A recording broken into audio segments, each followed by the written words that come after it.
Mes amis, nous retrouvons notre chroniqueur royaliste favori, Yves-Marie Adeline, qui va nous parler aujourd'hui d'Henri IV. Alors, les dernières vidéos que nous avons faites sur Louis XVI et sur Louis XIV ont quand même rencontré des beaux succès d'estime.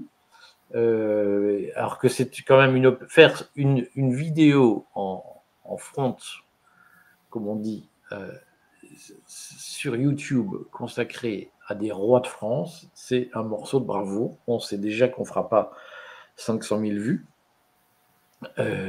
mais remporter des succès d'estime sur le sujet, c'est déjà très bien. Et donc, nous allons continuer sur cette lignée et nous allons aujourd'hui parler d'Henri IV, que tout le monde... alors, je ne suis même pas sûr. Je ne sais plus combien de Français savent qui ont entendu parler une seule fois d'Henri IV. Alors moi, quand j'étais petit, ma mère, qui n'est, parce qu'elle est toujours vivante, qui n'est pas une grande intellectuelle, me disait « Henri IV, vous voulez que chaque Français ait sa poule au pot le dimanche ». Voilà. C'est ce que, quand j'étais petit, on apprenait d'Henri IV.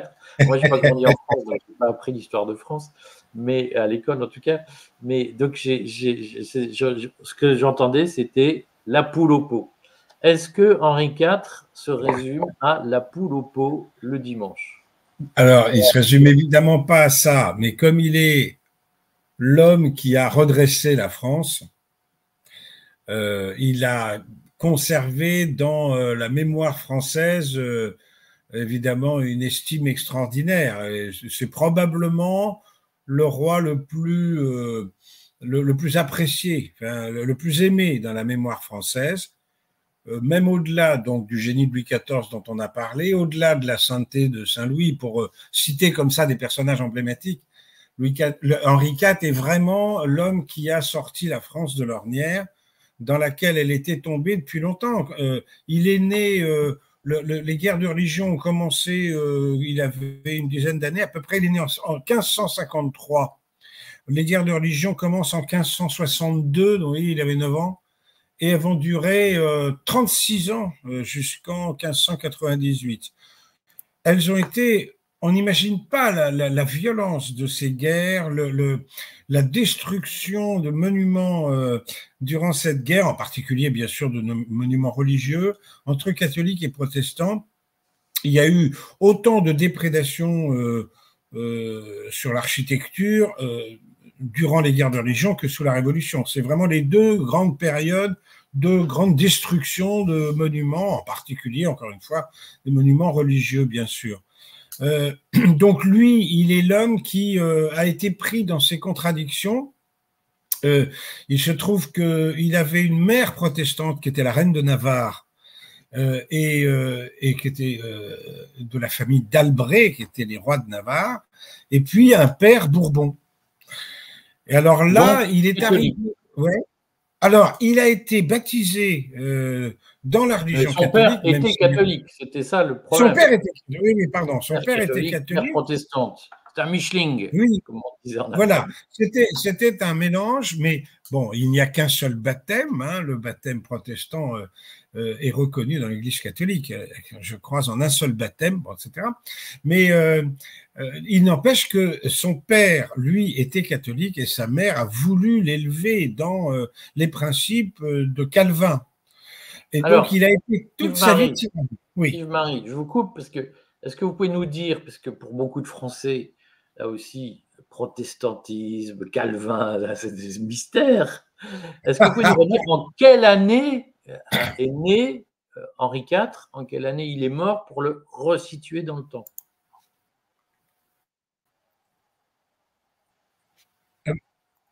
Alors, je l'ai dit, hein, 1553, il est né à Pau en 1553 et il est mort en 1610. Comme nous le savons, assassiné par un fanatique un peu déséquilibré, dont on a surtout conservé qu'il était déséquilibré, Ravaillac, le fameux Ravaillac, qui va le tuer dans Paris, alors qu'il est roi de France. Il se trouve qu'il n'aurait jamais dû être roi de France, puisque son prédécesseur, Henri III, avait un frère qui est mort. Et de fait, on est passé chez ce cousin en ligne paternelle extrêmement éloignée. Ça, c'est unique dans l'histoire du monde. La règle successorale dynastique française était tellement solide que l'ancêtre commun, c'est Saint-Louis.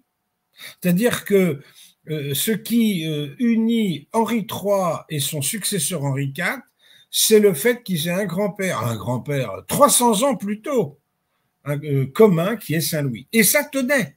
C'est-à-dire que la règle successorale française qui disait que la succession était par ordre de primogéniture masculine, primogéniture c'est donc l'aîné, hein, masculin. Bon, il faut évidemment que la nature s'y prête, et encore faut-il qu'il y ait des garçons. Il y a des pays à qui est arrivée la mésaventure de perdre leurs garçons, le Portugal par exemple. Mais enfin, en France, il y a toujours eu des garçons. Et donc, cette loi était tellement solide que il était incontestable qu'Henri IV fut le successeur d'Henri III. Alors, cela dit, il y a eu tellement de mariages dans sa famille avec la famille royale, et à commencer par le sien d'ailleurs, puisqu'il a, dans des premières noces, épousé la fameuse Marguerite voilà, de Valois, hein, puisque Henri IV est le premier Bourbon, hein, la branche des Bourbons. Mais toujours est-il que ça le rendait légitime. Sauf que, comme lui a été ballotté entre catholiques et protestants, il était plutôt de sensibilité protestante. Au moment où il est saisi par la coutume pour succéder à Henri III, c'est un prince protestant. Et il n'entend pas du tout renoncer à sa religion protestante. Alors, à ce moment-là, ça pose une question parce que les protestants sont minoritaires dans le pays. Qu'est-ce qui fait la force des protestants? C'est que généralement, ces gens-là appartiennent à l'élite française, l'élite sociologique, on dirait aujourd'hui. Et donc, la puissance des protestants, elle vient de là. Ils sont même capables de s'offrir les services de reîtres ou de mercenaires étrangers, etc., dans des batailles terriblement sanglantes. Mais il n'empêche que démographiquement, ils sont très minoritaires. Et donc, il y a des catholiques qui considèrent que le roi de France doit être catholique, il ne peut pas être protestant. Sachant que les protestants, leur nom vient même de là d'ailleurs, les protestants d'Allemagne ont obtenu en Allemagne le principe de cuius regio eius religio, c'est-à-dire le peuple devra avoir la religion de son roi. C'est comme ça. Dire, c'est qu'en Allemagne, l'Allemagne de l'époque n'a rien à voir avec le grand ensemble d'aujourd'hui. C'est une constellation de petites principautés, duchés, électeurs, évêchés, etc. Donc, en Allemagne, lorsque un petit prince, prince de Clèves, prince de Bade, est protestant, eh bien, la religion officielle est le protestantisme, et inversement sur le catholicisme. Ça n'a rien à voir avec le grand ensemble qu'on connaît aujourd'hui. Non, mais ça va s'appliquer à des pays comme la Suède, par exemple, qui est un royaume qui englobe à l'époque la Finlande. Hein. Le roi de Suède passant au luthérianisme, la population est contrainte de passer au luthérianisme. Alors, il se trouve qu'en France, les protestants sont très minoritaires, hein, très minoritaires. Et donc, Henri IV va comprendre que pour le bien du pays, il ne peut pas rester protestant, il va donc abjurer, alors qu'il était déjà roi. Il n'avait pour lui que, on peut dire, bien sûr le camp protestant, mais aussi ce qu'on a appelé le parti des politiques, c'est-à-dire des gens qui considéraient, qui même étant catholiques, considéraient que le roi doit être libre de toute pression extérieure à la politique, comme par exemple une pression, un groupe de pression religieux, etc. C'est l'origine de l'absolutisme. Le roi doit être absolutus. Ça, c'est une pensée, disons, qui est portée avant le règne d'Henri IV, déjà pendant les guerres de religion, par Michel de l'Hôpital, et puis théorisée par un très grand théoricien français, qui est Jean Bodin, qui est un angevin, et qui, lui, va façonner ce concept de monarchie absolue, qui n'a pas le sens qu'on lui donnera plus tard pour discréditer la monarchie. C'est pas la tyrannie, c'est l'absolutisme, c'est le fait que la puissance public doit être neutre par rapport à ce genre de considération. Il n'empêche que tout ça, c'est… Bon, pour que ce soit bien clair pour tout le monde, parce que beaucoup de Français, aujourd'hui, moi je le lis dans les commentaires, sont convaincus que l'arrivée de musulmans est la première fois dans notre histoire où il y a au fond des différences religieuses ou des minorités religieuses qui apparaissent. Et de même que certains considèrent que la séparation de l'Église et de l'État, c'est l'effet d'une minorité de francs-maçons qui a divisé le pays. Et qu'avant, sous l'Ancien Régime, le pays était unifié, monolithique, homogène et que tout allait bien. Ce qu'il faut donc dire, c'est que l'apparition du calvinisme, qui était assez fort en France, plus fort que le luthérianisme, l'apparition du protestantisme a créé une guerre de religion et qu'en fait, les différences, les guerres de religion ne datent pas du XXe siècle ou du XXIe siècle. Elles existent dans la France de la fin du XVe, début du XVIe siècle. Et lorsque Henri IV arrive au pouvoir, la France est exacerbée, hystérisée. Elle est à feu et à sang. Expliquez-nous, Yves-Marie, en quoi elle est à feu et à sang lorsque Henri IV arrive au pouvoir. Mais parce que le camp protestant ne veut pas avoir de roi autre que protestant, et le camp catholique ne veut pas avoir de roi autre que catholique. On appelle ça, il y a des théoriciens, si vous lisez un admirable ouvrage qui s'appelle Histoire mondiale des idées politiques, voilà, eh bien, on appelle ça les monarchomaques, c'est-à-dire ceux qui combattent, Makein en grec, ceux qui combattent le roi au nom de ce principe-là. Et c'est vrai qu'en théorie, on voudrait donc une monarchie absolue qui fût complètement libre de ce genre de groupe de pression. Il n'empêche qu'Henri IV se rend bien compte qu'en pratique, il doit quand même se mettre en accord avec l'immense majorité de la population qui était donc catholique. Il va donc abjurer le protestantisme, ce qui va lui permettre de rentrer dans Paris et enfin de pouvoir y régner en roi. Il avait déjà été sacré, pas à Reims, parce que Reims était aux mains des catholiques, on appelait ça la Ligue, était aux mains des catholiques les plus farouches, et donc il s'est fait sacrer à Chartres en 1594 dans la cathédrale de Chartres.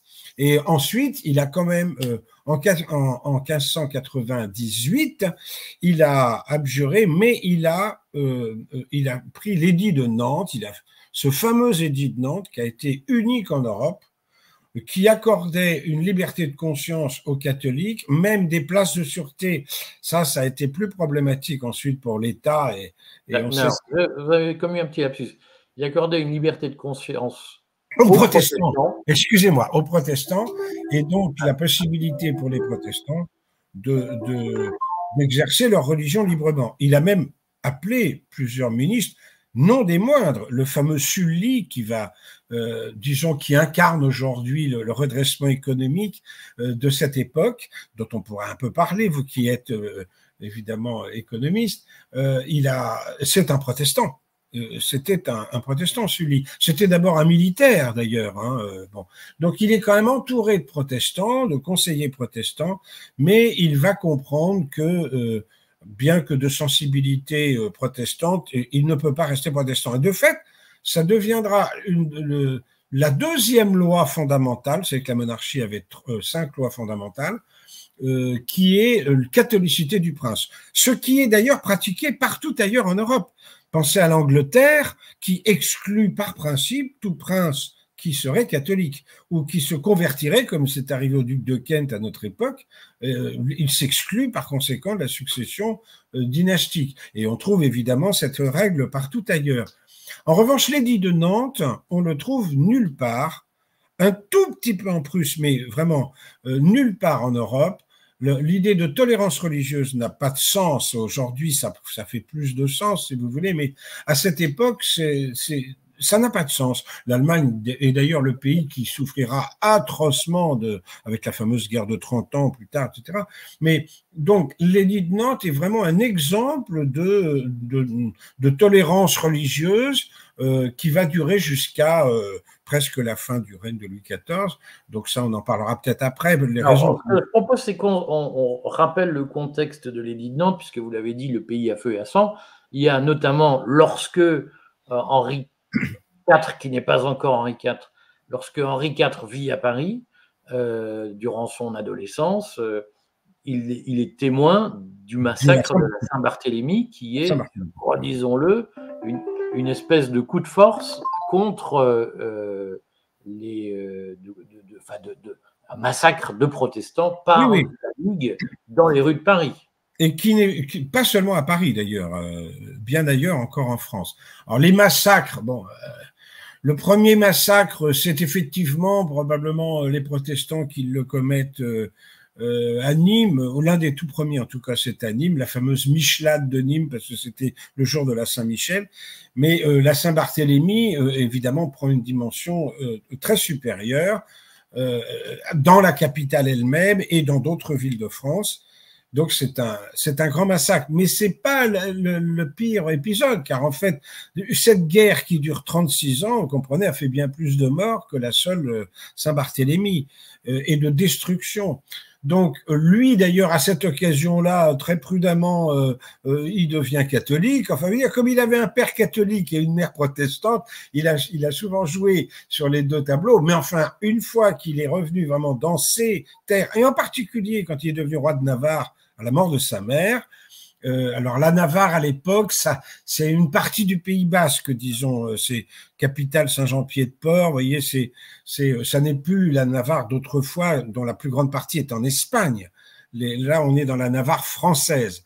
Et quand il a été roi de Navarre, il a été tranquillement, disons, protestant. Et puis ensuite, il est devenu le chef des protestants en France, et il se battait contre ses propres compatriotes en tant que chef protestant. Et il a fini par comprendre que un roi, ça peut pas être ça. C'est pas un roi peut pas comme ça se battre contre ses propres compatriotes. Donc il a eu la sagesse, et la France lui en a su gré. Il a eu la sagesse de renoncer à ses convictions religieuses pour pouvoir adhérer à la religion extrêmement majoritaire qui était le catholicisme en France. Alors ensuite, on lui est très reconnaissant aussi pour avoir redressé la France. Et notamment, on va parler de Sully, son ministre. Attendez, vous sentez trop vite l'épisode de l'édit de Nantes. L'édit de Nantes, oui. Matériellement, c'est quoi? Ça ressemble à quoi l'édit de Nantes? Alors, l'édit de Nantes assure la liberté de conscience, mais il est dissipé aujourd'hui, Marie. Donc l'édit de Nantes, c'est une espèce de grande loi. De mémoire, il y a plusieurs dizaines d'articles dans l'édit de Nantes. Et cet édit de Nantes, il catalogue, enfin, il recense ce qu'on a le droit de faire en public, pas le droit de faire, quels sont les droits de chacun, y compris dans la vie quotidienne. Oui, mais alors, il y a tout ça, plus des places de sûreté, c'est-à-dire des endroits où les protestants pourraient se garantir contre la violence, y compris celle de l'État. Et on estime que ces places de sûreté réparties un peu en France, ça représentait 30 000 hommes d'armes quand même. Donc une armée qui restait sur pied en France et qui était, disons, la garantie militaire des protestants, ce qui va évidemment finir par gêner le pouvoir. Après Henri IV, notamment avec Richelieu qui va faire le siège de La Rochelle. Pourquoi? Parce que ces protestants-là, beaucoup d'entre eux vont se sentir extrêmement proches de l'Angleterre et de la Hollande, qui est une grande puissance à l'époque, la Hollande. Et c'est ce qui expliquera pourquoi, après avoir réalisé son œuvre gigantesque, Louis XIV va estimer que les protestants sont comme une sorte de cinquième colonne, toujours prête à aider les ennemis de la France pour des raisons de religion. Et c'est pour ça qu'il a mais aussi de géopolitique. Ah ben tout ça c'est la même chose, parce que si les protestants de La Rochelle ouvrent leurs portes à la marine anglaise, évidemment on est en pleine géopolitique, et donc la révocation de l'édit de Nantes s'explique Par de Louis cette façon. XIV. Par Louis XIV s'explique de cette façon. Il n'empêche que pendant une période assez longue quand même, eh bien on aura en France cette expérience d'une tolérance religieuse qui ne se pratiquait nulle part ailleurs en Europe, il faut le dire, nulle part ailleurs. C'est un exemple qui a été donné par Henri IV. Est-ce Alors, que c'est le début de la laïcité? Est-ce non, que c'est la première fois où mais on dit politiquement, au fond, la religion est une affaire privée et il y a une liberté de conscience et une liberté de pratique religieuse qui s'exerce alors oui, une liberté et de conscience. les affaires de l'État sont distinctes des affaires Oui, religieuses privées. oui, parce que très longtemps, il y aura des ministres protestants, et pas seulement sous Henri IV, mais sous ses successeurs, il y aura des ministres protestants.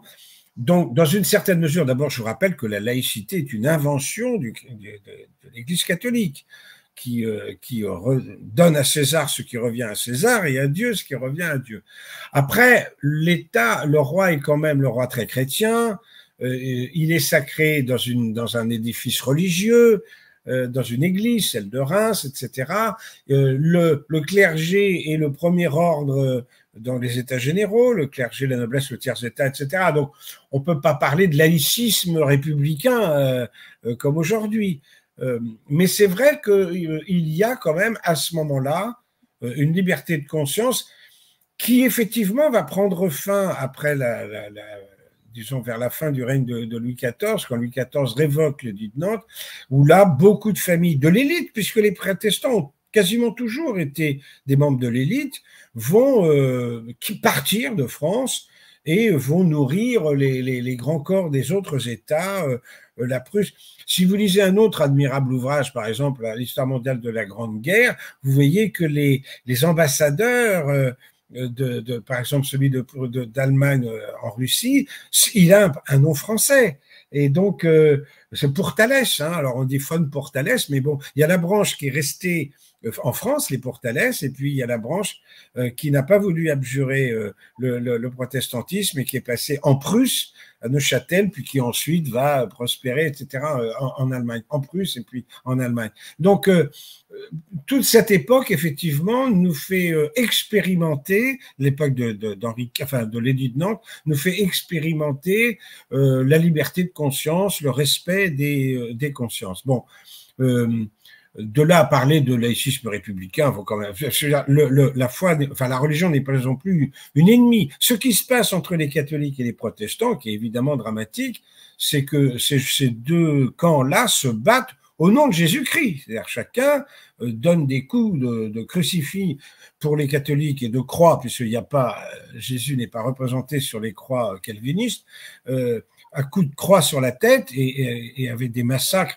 Vous savez, la religion, comme la politique, mais pire encore, plus encore que la politique, quand elle est vécue de façon négative de cette manière-là, c'est vraiment ce qu'il y a de plus aliénant. Et regardez la cause palestinienne qui a d'abord été politique et qui a basculé dans le religieux, une sorte de guerre de religion.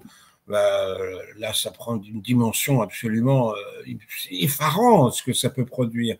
Et ben là, c'est la même chose. Les guerres civiles engendrées par les passions religieuses, c'est épouvantable. Alors, nous sommes reconnaissants, je le répète, la France est reconnaissante à Henri IV d'avoir fait, y compris d'avoir pris sur lui-même, d'avoir renoncé à sa propre religion pour le bien du pays. Alors on a dit qu'il a dit Paris vaut bien une messe, tout ça c'était de l'opportunisme. On ne peut pas sonder les reins et les cœurs. Ce qu'on retient de lui, c'est cet esprit de sacrifice qu'il a pu avoir. Alors ensuite, on lui est reconnaissant pour une deuxième chose, c'est le redressement de la France. Et la France était un pays riche, on est à l'époque agricole, ne l'oublions pas, hein, on n'est pas à l'époque industrielle, qui pour la France n'a pas forcément été une très bonne nouvelle. La France a l'agriculture la plus riche du monde. Et donc, le fameux Sully, François de Béthune, donc qui va être duc de Sully, dira cette fameuse phrase labourage et pâturage sont les deux mamelles de la France. Qu'est-ce qu'il veut dire?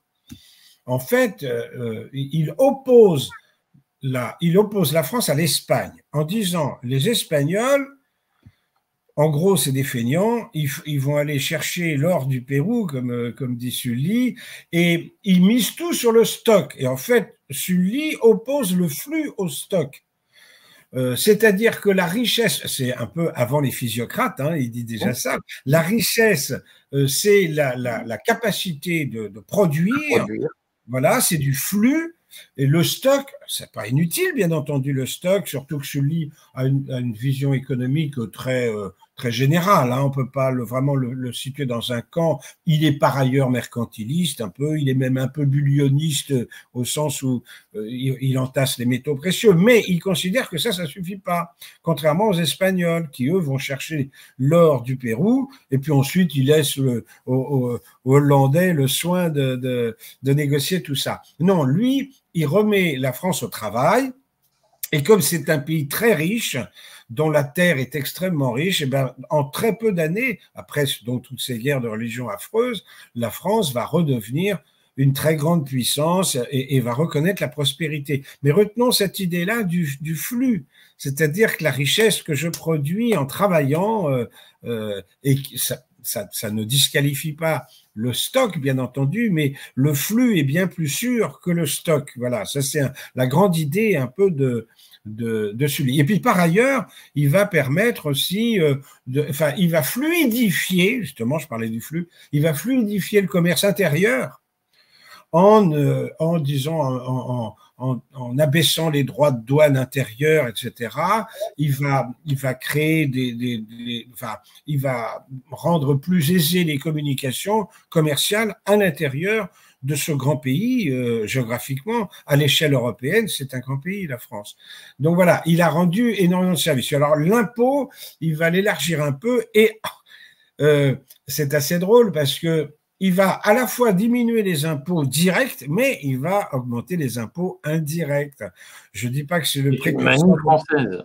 Il est presque le précurseur de la TVA, qui est l'impôt le plus génial jamais inventé. Il fallait un Français pour inventer la TVA.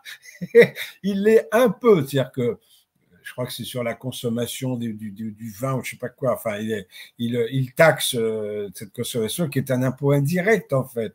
Voilà. Donc, il a un peu soulagé les impôts. Il a en même temps, avant Louis XIV, bien avant Louis XIV, il a lancé, alors on ne l'a pas appelé la grande recherche, mais c'est un peu ça, il a invalidé un tas de noblesse, d'anoblissement un peu, enfin, qui était un peu douteux, parce qu'évidemment, les nobles étant dispensés de la taille, ils ne voulaient pas que trop de gens soient dispensés de cet impôt direct, pour le coup. Et donc, il a désanobli, si on peut dire, pas mal de personnes dans le royaume. Enfin bref, il a remis en ordre l'économie. Donc on lui est aussi redevable de ça.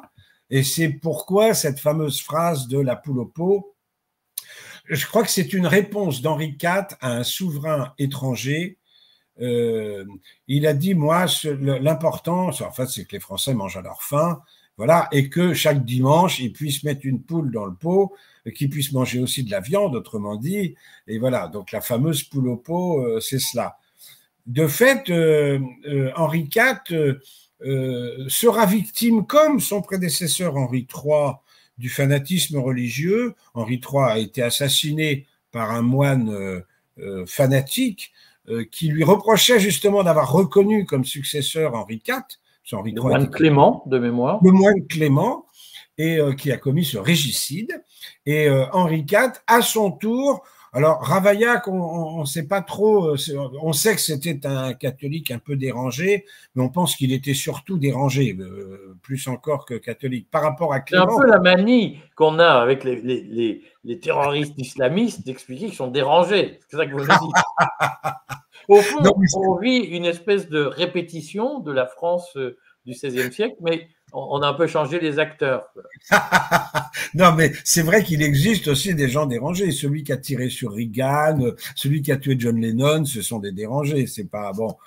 Mais c'est vrai que, en tout cas, très certainement, Henri IV est aussi victime, disons, d'un fanatisme résiduel à la fin de son règne, donc en 1610, et on gardera de lui l'image d'un homme très bon vivant, comme vous le savez. C'est après Napoléon III, dont on méconnaît l'érotomanie, Henri IV est l'homme qui a vraiment été on disait le vert galant, vert de la couleur, hein, le VERT, ce qui n'est pas pour vous déplaire, je pense.